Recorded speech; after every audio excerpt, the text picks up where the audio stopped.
sharoit, imkoniyat bergan. Xuddi bizga mahallalarimiz ashna qilsa, ko'chalarimiz, mahallalarimiz obod bo'ladi. O'zimiz ham yaxshi, bunday xursand yashaymiz. Mana chirigan uylar o'zi vaqti tugadi. Ko'rdim, tushungan nechadir shunday dedi.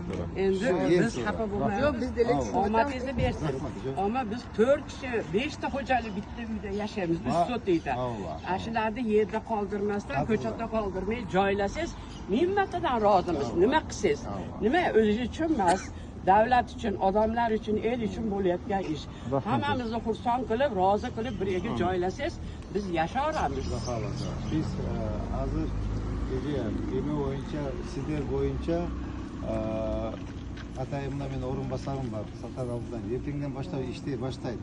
Har bir emede uyda qancha xo'jalik yashaydi. Barib taqtab, Siderda men o'tgan aytdim, buyruğumuzda da qapa qildi.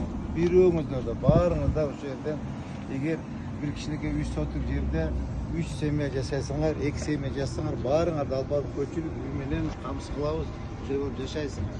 Buyruğumuzda ko'chada qolmaysiz, hech qilib bo'lmaydi. Shunda da bir kunda 2 dan 3 dan kelib